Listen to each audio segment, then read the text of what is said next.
Hi friend, welcome back to my channel. It's Wit. Today I'm here with another video to help empower and encourage you on your path to purpose.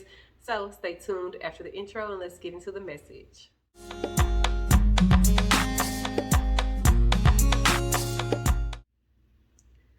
Okay friends, so I just had a conversation with a friend and it really broke my heart because I love this person to death, and you know it was just really heartbreaking to know that some people truly think that God isn't, real, or that God doesn't care about them, that they're not, God may be for everyone else, but God is just not for them. God doesn't want them.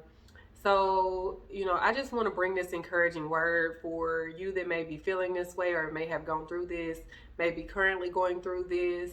The enemy loves to get us, even those of us who believe wholeheartedly, have all the, have big, huge faith, soon as things, we have a storm in our life, he tries to come and just make us think that God doesn't care about us or God isn't working.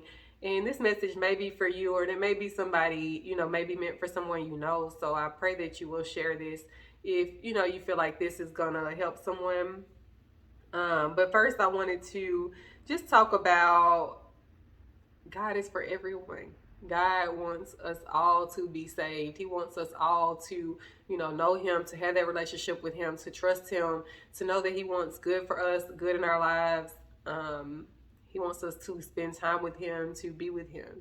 And sometimes whenever we're in life and we have had a hard life, the enemy has just been around us our whole lives. We just, I'm not even going to say the enemy, just for people who may not even be familiar with Satan and his tactics, but people who have gone through trauma, just so much trauma in their life, and just didn't know where to turn and just felt like, oh, why is all this happening to me? If God is real, why is this happening to me? If, why did this person die? But these evil people keep going on living their lives.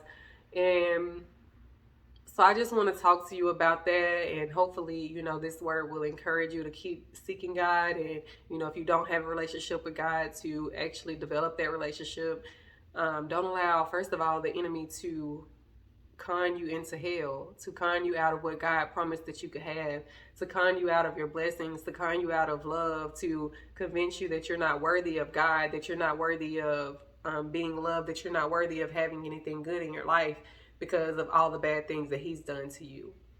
So first of all, I just want to start by saying sometimes, bad things do happen to good people, and it's not because God is not a loving God. It's not because he's not a caring God. There will be people who come in your life that will try to say that, and I hate it because, unfortunately, those people have been hurt too. And they allow, that lie to creep into their mind, and they allow it to, basically penetrate their thoughts and just everything that they do, and they just look at life with a negative outlook, or they think that they have to do everything themselves, and really it doesn't get us very far trying to do it on our own. We have God who's on our side. So anyways, I just want to start with saying, people that say things like, if God is real, why does this happen, and why is there, so much evil? When sin first entered the world, when God created us, there was no sin. We were living in the Garden of Eden. We had Adam and Eve, and of course, God had a plan for us to multiply the earth and to walk in purpose and to live a life connected to him, knowing him, having personal relationships with him. But of course, Satan was jealous, and Satan, hated us and hated God. So he wanted all the glory for himself. So what he did was tried to sprinkle a little, he tried to tell Adam and Eve, that God didn't say what he said, that, oh, you can do this. And first of all, people say, why would God put a tree in the garden that we weren't supposed to touch? There's always boundaries, there's, with everything that we do, whether we look at, our job.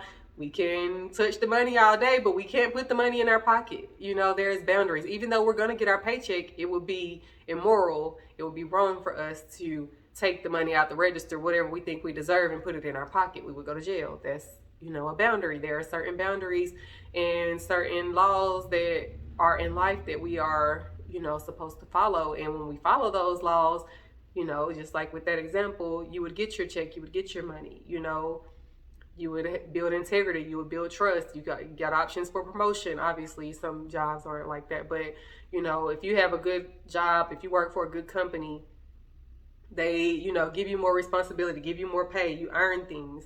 And it's the same way, when God created us, he created safe boundaries for us to keep us safe, to keep us, to have things around us, but still know that we can't touch everything. Everything's not good for us. And he tried to instill that in us. Of course, we did our own thing because, Satan came, you know, he came and told them that something else. He tried to make it sound appealing to them, and that's what he does. He tries to make sin look very appealing to us. Why would God say you can't eat that? God just doesn't want you to have all the power. God just doesn't want you to have all the knowledge. God doesn't want you to be like him. So, of course, we had to go and see for ourselves. And we did gain knowledge. He did drop some truth that we gained knowledge of good and evil. But once we had evil, we had a choice. God created us to be good. But once we decided we wanted to eat from that tree, we gained a knowledge of evil as well. So now our hearts aren't just, now we don't just desire good. Now we have the freedom to choose between good and bad and what looks good to us. The enemy is constantly changing. So back in the day, if you look at a lot of the things that people are doing now, it wasn't as common back in the old days. But, Satan tries to make everything bad look good, make it look normal, make murdering feel okay because making murder feel like it's okay because you feel justified because somebody hurt somebody in your family, and it's an endless cycle. So then I kill your brother, now you kill my brother, now you killed them, and there's no reconciliation. So now we're just killing each other and it never ends, and he wins.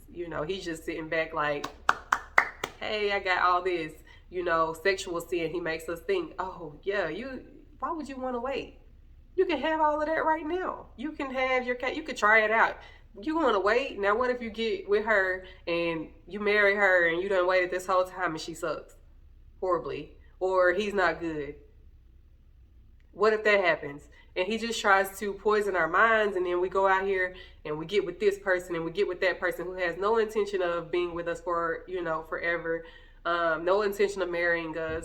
Or maybe they do have that intention, but things just happen because now we've brought sin into our relationship. Now we did things out of order. And like I said, with every time you step outside the boundaries, there are consequences to your actions. The laws are protective. Going back to, like I said, with the boundaries, it's protective. Whenever you tell your children not to do stuff, it's because you want to keep them safe. And with God, he tells us not to do things because he wants us to stay safe. If we can have the self-discipline, which we can with him, if we learn and actually desire that and, realize, okay, what I'm doing is not working. I've been with this person, I've been with that person, I've been with that person, and none of these relationships went anywhere. Not just that, like I said, murder, we've been killing each other for years and years, and it's never been resolved. The issue never stopped. Now I'm hurting people and I'm crying over my loved ones. He's hurting and he's crying over his loved one. She's hurting and she's crying over her loved one, and it never ends. That's what the enemy's plan is. He wants to, not only keep us stuck in our sin here, but also keep us so stuck in it that we don't even seek God, that we don't even care about God. He wants us to hurt each other. When people hurt you, it's because they've been hurt. People talk about pedophiles and stuff like that, but we know from research that a lot of people that participate in that were molested as a child, were taught something, or their innocence was taken from them, and now their thought patterns are off. They don't think correctly, and they're sick, and they don't want to seek help because who would want to say that's what they like? Who would want to say that they're attracted to children? Yes, we know morally it's wrong because that's what everyone says, but at the same time, they can't seek help because it's so frowned upon, and people, whatever, they're hurt. I don't even want to get into that. That's deep. But people are hurt, and hurt people, and that's what the enemy is relying on. He's relying on us being okay with sinning against each other, with hurting each other, with saying, gossiping about each other because that's what somebody did to you, with cheating on someone because that's what somebody did to you, with lying on someone because that's what somebody did to you. As long as we keep doing that, evil will just keep going around in the world, and he doesn't even have to do that much work because we done took it into our own hands, and we have put the evil in the world. Even if you think, you're just gossiping, you think that it's not that big of a deal, but then it gets back to that person and everybody's talking about it, and that person feels so hurt that they kill themselves, or so embarrassed that they kill themselves. You never know the effects of your sin. Don't think that it's just a little harmless. Don't let the enemy convince you that, oh, just because you had sex with this person, it's only hurting you. No, it's hurting you, and it's hurting generations to come. It's hurting, that other person that you're with. And even if you don't realize it right now, when you start spending time with God and you start seeking God, you start seeing that. You start understanding that God just wanted to protect you the whole time. Like, God knew that if you say that whenever, for a covenant with him, and you honored him with your marriage, that he would be in the midst of it, that he could help you through that. He could help y'all to have a marriage that is healthy and that glorifies him. But because we try to take everything in our own hands, we try to, let the enemy convince us. Well, we don't try to, of course, but we have let the enemy convince us that doing what we want and doing what suits self is best for the world, is best for us. It doesn't matter what anybody else thinks. We got to do what's good for us. We got to do what makes us happy. Because the enemy has, infiltrated our mind with all this self-love. And I'm not telling you not to love yourself. Loving yourself is a prerequisite for loving your neighbor. But, we can't be so selfish, and we can't think so much of ourselves that we're willing to hurt the next person. And like I said, it doesn't always seem like that's what we're doing. When we're so caught up in our sin, we don't even realize it. We don't realize that we're hurting the next person. Like I said, you have sex with this person develops feelings for you, and then you decide you're just not interested, so you go mess with the next person, don't even tell them, you ghost them, whatever. Now you done hurt them, and now this person does the same thing to somebody else because they're afraid that you will do, they're afraid that person is going to do them the way you did them. And it's just a cycle. It's a vicious cycle. And like I said, that's the reason evil is in the world. Somebody hurt somebody, and it became a curse. It became a generational curse a lot of times. I told y'all about sexual sin in my family. Whenever I started realizing that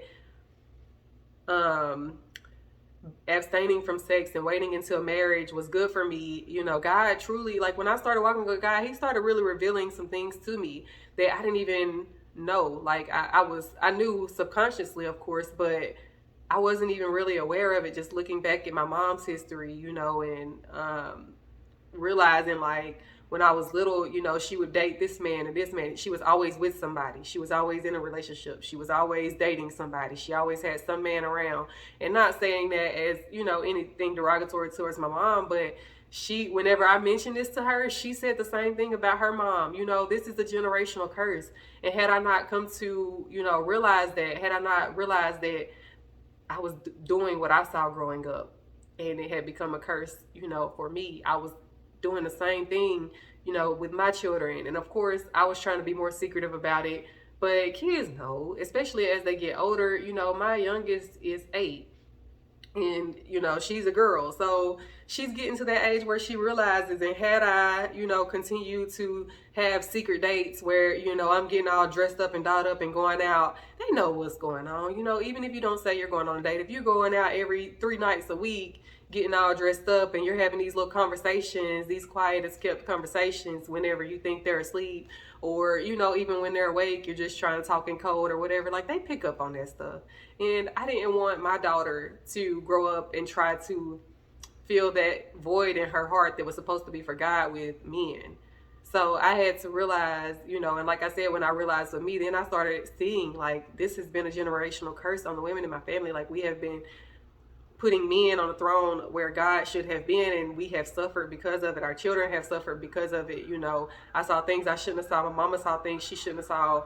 My mama got put out at, y'all know the situation, lived by the fire department and the hospital and all this stuff. So anyways, but yeah, like, my mom seen all that, and she went through even more than I did. So I understand why she made the decision she made, but at the same time, like, it's heartbreaking that it could have passed along to my kids, like my sons or my daughter, that I could have taught them habits as well. But because I was willing to do something different, because I was willing to go against the grain, because I was willing to, answer that call when God started putting stuff on my heart and started putting people in my life to try to minister to me, I actually answered to it. I started realizing, okay, this stuff, I see it in the Bible. At first I felt convicted. I'm like, God, did you just call me a harlot? Like, that felt a little personal. Like, like, you start feeling convicted when you read it. I'm not even gonna lie. But you start actually wanting to change. You start actually wanting to be better. That's why I stay focused on one step at a time. I'm not here to convict you and talk bad about you, but I just want you to understand that as a person who was in that vicious cycle, with men, and I'm not blaming them because they have been hurt too. A lot of the times they had been hurt by some girl that cheated on them, put a baby on them, did whatever. So they felt okay with doing whatever they were doing, or they might have been in a failed relationship for 10 years and the girl cheat on them, whatever. Now they can't be faithful, or now that hurt, is causing them to have trust issues or whatever. If we don't realize that hurt, we'll continue to be hurt and we'll continue to hurt people. So that's where sin comes in. That's why there's evil in the world. It's not because God doesn't, want us to live a happy life. It's not because God wants us to keep going through trauma. It's because sin, not always our own sin, sometimes the sins of our parents, sometimes the sin of our neighbors, sometimes the sin of the people that we're dealing with is affecting us. We have to actually go to God and ask him what we need to change, be willing to, talk to him, develop a relationship with him so that we can see the things that we need to change so that we can be protected. God gives us those boundaries. Again, it goes back to Adam and Eve in the garden. They had a boundary. They could eat anything in the garden but this one tree. They chose to eat from the tree and they suffered. We suffered because of it. This is generational curses again. And if we make a change, if we're willing to make a change, it can break that curse for our family. It can take that, take away pain, because again, those boundaries are there to protect us. If we actually start walking within those boundaries, I'm not saying we won't be hurt anymore. I'm not saying we won't ever go through anything, but we have peace in it. For one, it protects us from a lot of it. If you're not participating in certain things, if you're not out here killing people, you don't have a lot of enemies naturally. If you're not out here gossiping about people, you don't have a lot of enemies. If you're not out here doing, certain things, certain sins, or participating in sin, then you have a smaller target on your back. Not to say that the enemy ain't gonna come and try to do his best work to get you distracted from God. Of course he is, but God will protect you from a lot of it, and the things that he doesn't protect you from is going to build endurance. It's going to build your strength. It's going to build your character. It's going to shake off some of the things, the traits that you may have picked up, the bad habits that you may have picked up while you were living in sin and while you were just walking in the world and living the way the world lived. I had a lot of things, toxic traits, and I had to realize a lot of the things that I went through was because of things that I had picked up in my, walk in the world, trying to live like the world lived. I had to shake a lot of that off. God had to shake a lot of that off. He had to pick me up and really refine me and make me better, help me to see where I was going wrong at, help me to see the habits that were causing me to fall into sin. Not saying that I deserve that stuff, but again, if you put yourself in certain situations, if you put yourself around certain people, if you put yourself, under certain people, whatever they have going on is going to hit you too. So you have to be aware. You have to let God, you have to be willing to change and willing to receive that correction so that you can be protected. And you also have to be willing to know that sometimes whenever we go through things, it's to make us better. God doesn't want us to go through pain. God doesn't want us to hurt, but he knows that if we keep living a certain way, if we keep doing the same things, we're going to continue to go through things. So sometimes he'll allow us to go through these things under his guidance, under his protection, because he knows we can pull through, but so that we can learn the valuable lessons that we need to go into the next season in life. If we're sitting here crying about everything bad that happens to us, and don't get me wrong, you are a victim, whatever you went through, you have a right to be upset. You have a right to be hurt, but don't allow that to hold you back. Don't allow that to keep you from growing. Don't allow that victim mentality to make you stay in your same season. You can make people feel bad for you. You can tell your story to a million people. But at the end of the day, it might get you a little pat on the back or a little I'm so sorry. But you don't want people to feel sorry for you the rest of your life. You actually want to change and you want to grow and you want to, and I'm saying this because of this is what I had to go through and what I had to realize myself. Like, this is not a personal attack on anyone. I had to realize, like, I could blame everybody else. I could, feel sorry for myself. I could tell people God ain't real because there's too much evil in the world. You can't just believe that it's bad in the world and not good. Like, you have to know that if you believe in Satan, you got to believe in God. And if you believe in God, you got to believe in Satan. Like, he's real. Both of them are real. The enemy will definitely try to convince you he ain't real, because then you let him go unnoticed while he's working in your life and tormenting you. And you don't even do anything about it because you don't know that you can. So I just want, to put this message out there. Just because you've been through things, just because people have hurt you, doesn't mean that you deserve that. Especially people that this stuff happened to when they were children. You didn't deserve that. You had no control over that. You probably shouldn't even been in that situation. Like I said, sometimes it's the sins of our parents. Sometimes, it's just an uncontrollable circumstance. Sometimes the enemy, he will attack little kids. Like, he is evil. He hates us. He has no limits on what he will do. And if you have a big purpose on your life, you better believe he is going to attack hard, because he knows who you are called to become.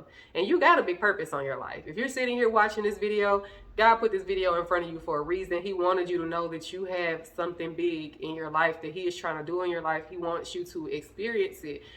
But he needs you to realize that you have been being attacked. You have been under attack. It's time to rise up. It's time to go to God. It's time to get in his protection. It's time to know, who God is and who God says you are. Stop letting the world beat you down. If you know who you are, you will know. You will learn real quick. You have control. You have control over a lot of your circumstances. You can stand up. You have dominion. God gave us dominion over the world, not the other way around. We have dominion over Satan. We can tell him to leave us alone. We can stand up to him. We can fight against him. There are ways. We just need to know that we can. We can't just keep letting the world beat on us like that. So anyhow, I really hope this has encouraged someone. I hope that you know that you are loved. You mean the world to me. And I really mean that. Like, this is not just me coming on this video and saying that. I truly care about you as a person. Anybody that I have ever met, like, I really hate, especially to see the people who have been down and out, like life has just beat them down. Like, I really hate to see people carrying all that weight around. So I do care about you, but God loves you and cares about you even more. So I just want you to seek him and get to know him. Like, get those blessings, get that love, get everything that you have coming for you. You deserve it. Don't let the world convince you otherwise. Anyways, have a good night. I love you all. Talk to you soon.